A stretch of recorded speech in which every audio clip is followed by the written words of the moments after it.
The Living Plans portal is going to host not just the DDM1 plan, but is also going to host the IDP, the Living IDPs, which is under progress. So we're still going through a process of engaging with municipalities to define what a living plan while a IDP will look like in terms of the template. And we're not really revising the legislative process of the IDP. Is really the same process, but it's saying now, could we have a standardized template for all municipalities so you don't see a disparity between a well-resourced municipalities and under-resourced municipalities? And I think you colleagues have seen that in terms of the district of the DDM1 plans at a district level, that some of them are much more stronger because they come from metros or certain districts, and others are a bit weaker because they don't come from those kind of districts that have a bit of money. So we'll deal with the issues of login. So we've preloaded all the district. So here it's mostly just districts only, because the DDM1 plan deals with only district. It's at a district level.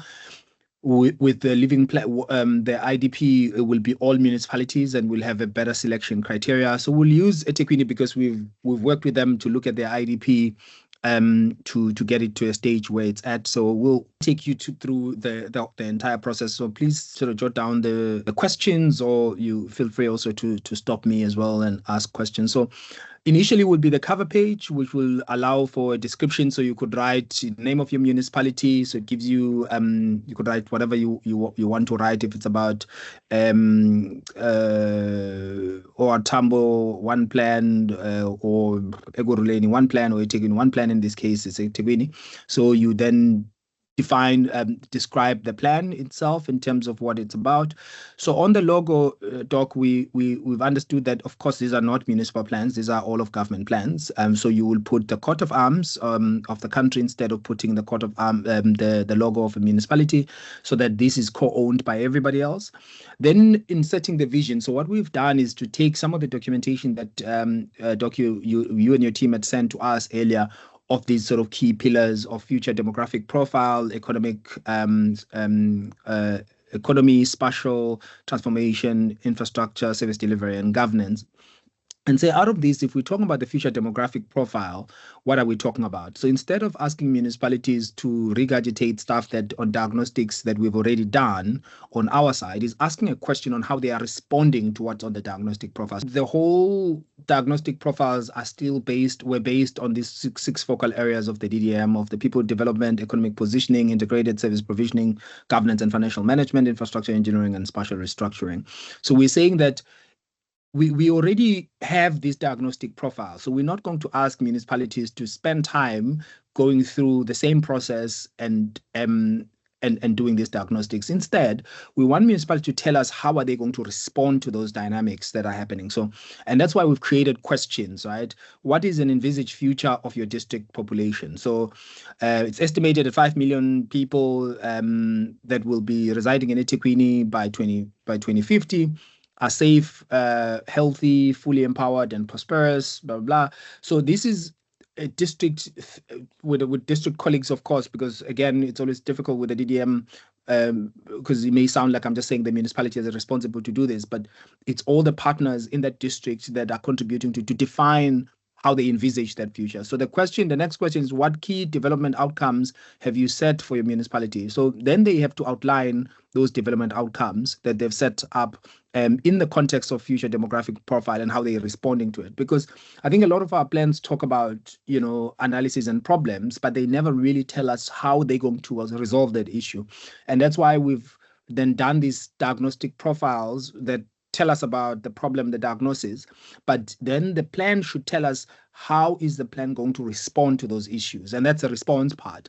What is the quality of living standards you aspire for your communities in this context? So the municipalities just really answer these questions. They can answer it separately and of course as part of a sort of a collaborative process where everyone is inputting to these questions, and then you can come and copy and paste it. It's really that simple. You copy and paste, or you can get someone to type, but we've made it so easy that if you've written it elsewhere, you come and you copy and paste it here. Then you go under economy, you do the same. What economic future are you aspiring to for your district? And you detail that. What is the nature of the economy you are desiring? What is the type and quality of job opportunities do you want your economy to produce? So here, districts are really talking to some of the key issues that are coming out of the municipality, and they are detailing on how they're going to respond to it. The same thing with spatial, the same thing with infrastructure, the same thing with service delivery, the same thing with governance. I mean, we can go into detail, colleagues, in terms of these questions, and these questions are not cast in stone. And we could get some feedback and add more questions. It's a technical exercise just to add a bit more tabs to answer certain questions. So we could share. I mean, I could also go into detail. I don't know, Dr. McMaster, how much time we have. If we do, I could go through each of these questions, and not the answers, just the questions that we have. Doc, we have until 11:30. Okay, all right. I have a hard stop at 11:30, so I want to make sure that we get there when we are ready. Have dealt with some of the discussions we need to have. So under spatial, we ask, what is your district's desired spatial form? And that's important. How is the municipality or that district aiming to deal with the issues of spatial transformation? And it has to be very explicit in terms of the programming that they've put in place. What settlement patterns and structures do you desire for your district? And they have to be very clear as well in terms of the settlement patterns and what they desire there. So we've copied and pasted what we got from eThekwini. Still, colleagues in eThekwini will also agree that it's still some gaps that they still need to deal with.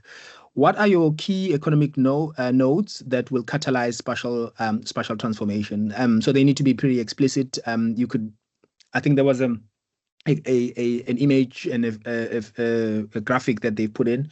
I hope it shows at the end. What is your district's spatial competitive advantage or regional identity? So eThekwini, of course, talks about smarter coastal port, with a lot of investment that's going to the dig out port and of course the sort of coastline that offers opportunities. I think other district spaces will also talk about some of the similar opportunities or slightly different depending on where they are located. What are your district's present concept? So what's the concept that you're dealing with in terms of how you want to change your district? What are your land development targets? And municipalities are pretty clear, or districts are pretty clear in terms of these land development targets, but they may not just be coming out of the district itself, but they may be coming from other national, provincial departments and other private sector entities in terms of their land development targets, in terms of what are they thinking of doing in the future. So under infrastructure, it's the same thing. What is your district's desired future state of your infrastructure?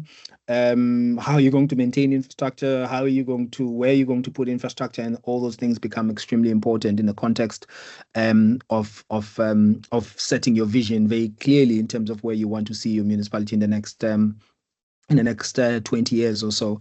What is your district's level of investment in relation to each settlement type and economic node? And that becomes important, how you invest.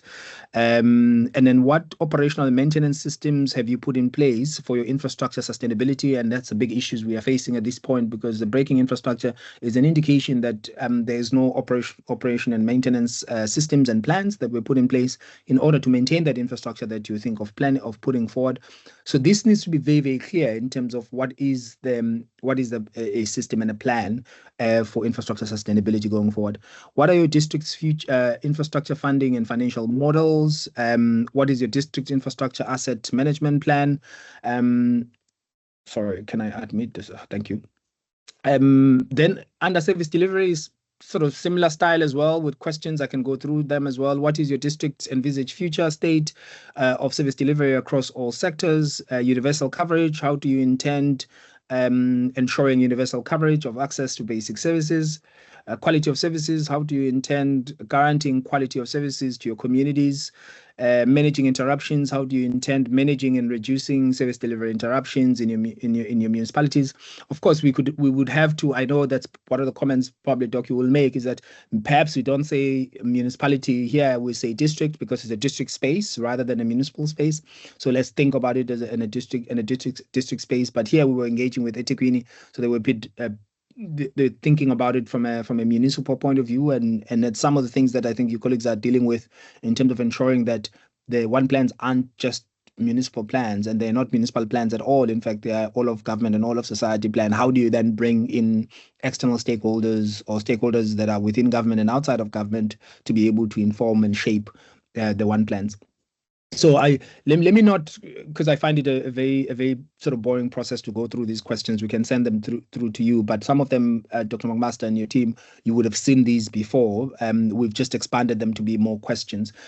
So once the vision has been set, and the vision, these key pillars or subheadings are really setting that vision in terms of what a district space want to achieve, then we're saying, okay, let's conduct some linkages around the three different frameworks. So one is the issue of alignment I was talking about. So we'll still change this. We want to start with SDGs and follow with the Africa Agenda 2063 and the NDP. So we'll have to note that and ask the team to change it. So we're saying that each and every piece of work that is being done must be linked to these frameworks. But how do you link this? We want to link it in the context of outcomes and projects that are being put forward. So in this context, we want to be able to say, so we're still making some minor changes on this. So saying that if you're talking about this SDG target, the strategic economic development project, there's a number of these projects, but we want to pivot it slightly. That is not one target or one framework to many projects, but it's projects to many outcomes, right? So that, because it's not going to be linked only to this economic, it's not going to be linked to one sort of economic framework, but it's going to be linked to different other things. But we want to put these in so that they are not just a mention in a document, but you are really clearly articulating how Dube Trade Port is linked to, or links to, some of the NDP targets, how it links to the framework of the Africa Agenda 2063. And of course, then you are able to put the outcomes, very clear outcomes, and you link these outcomes. I think the power is also saying, what will be the outcomes that you've set yourself you've set for yourself for the one plans, and you set the outcome and you say, okay, what will this outcome be linked to? In terms of the Africa Agenda 2063, let's say it's linked to good health and nutrition. In terms of the NDP, is linked to nutrition because it correlates. In terms of sustainable development goals, is linked to health and well-being, as an example. And then you define that outcome, and there's a write-up of that outcome, and then you save it. So we just want it to be very, very easy. But again, also people who don't understand the outcome, so we want them to be able to go through the outcomes, understand what they mean. So this happens on the tool itself. So it's not like we're asking you to all of a sudden memorize any of these things or have documents on the side, but you can go to Africa Agenda 2063 and say, okay, when I talk about healthy and well-nourished citizens, what am I talking about? And it's here, and it's well defined. So you choose these these framework on the basis of having read through them, even on the NDP as well. So we've done the same thing. You could select any of these as they are. You can read through them as well before you then load them as supportive of your outcome. The same thing with SDGs, and I think most people are familiar with the 17 SDGs. So you do the same as well. So you could see these SDGs. So the outcomes of in the one plan are linked to these frameworks. They're not just sort of floating outcomes that are not linked to anything, and the linkages are sitting in sort of different places and not necessarily where they need to be seated. So then the projects themselves, then, and I think that's been a sort of a biggest pain as well, of saying, where do you put these catalytic projects? So you put the name of the project, the location of the project, because we want to spatially map those projects. So you could put the coordinates of the project here. Let me remove it. You'll put the coordinates of the project in terms of where it's located, and then you do the same thing as well in terms of allocating that project to a particular framework. So we know that catalytic projects is linked to which goal of the SDGs or the NDP or the Africa Agenda 2063, and the goal levels. So what we are hoping here, Dr. McMaster, as we've highlighted to you before, is that we want to have 3 levels of catalytic projects. One that are mega projects, sort of more community projects, and then the catalytic projects. I know we use one word for catalytic, but we want to see, like, for instance, I keep making example of, you put the N3. So the N3 is a mega project that will have spin-offs, and those spin-offs will be the West Town in KZN, as an example, will be a truck stop somewhere along the N3. So it's catalyzed those kind of projects. The next level of those projects are then the development that are facilitated by the existence of the N3 or the N2 or the big sort of infrastructure that's been invested by government. And often these are part of PPP, and some of them are private sector. And then the third level, I just don't have it here, so I'll open it up at some point, but if we get the time, is are community projects that don't have high investment amounts in terms of rands and cents, but they have high impact. So you would have a situation where there's a community garden that employs 100 women, or 100 women benefit from that project, either funded by an NGO or supported by an NGO. I think those are catalytic in nature because they serve a purpose of employment, but they also create a lot of social cohesion. And we can't be measuring catalytic only in the context of how much budget. If it's above 5 billion, then it is a catalytic project. I think that level of projects become important because these are all, because if we're saying it's all of community, it's all of society, all of government and all of society approach, we need to be inclusive in terms of the nature of projects that we include here. But I think it's some of the work that has to be done by the DDM team. And for us is really defining it from a technical level and bringing it to this level. So we'll have a drop down on those, and hopefully we can create a document similar to this. When you click here, it should tell you level 1 project is defined like this, level 2 projects defined like this, so people know how to put it. The budget becomes important, stakeholders and partners become important because again, it's an all of society, all of government approach. So it's not just a municipal project, but it's a municipality plus the private sector plus the civil society plus other partners. But who is responsible for the project? Then you'd put it here, and then the project write-up. So just a definition of what the project looks like. So all this is captured in here already. So you've got this mind map where you can move a goal around or a project around and see how the project is connected, and this is easily built in. So then the fun part, which we haven't gone deeper into it and tested, but I'm testing it to you guys, is that all of a sudden these projects now are geolocated. So you know that the Birchwood Lifestyle is here, so it gives you the connections already, what I was talking about. So it's a level 2 project because it's benefiting from the mega infrastructure that was put in before. So it's a next level catalytic project. There's a budget of the project. It's led by eThekwini, a municipality and private sector entity, but it doesn't say which private sector entities. And we have to make a decision whether we put a name of a company or we put just private sector, so that we don't go around using these documents to advertise private sector entities who are already benefiting from the fact that they're investing in these projects. But now by putting them into sort of these kind of plans, we may be advertising them. It's a decision that has to be made. The project owners are eThekwini Municipality's Economic Development Unit, and there's a write-up of the project, right? So it already does what I was explaining earlier, but the additional layer now is that we know exactly where the project is, right? So let me see, where's this? West Town showing any mixed-use development? Not sure. I think that's the West Town that just opened a couple of weeks ago, if colleagues know about it, and that's a massive catalytic project.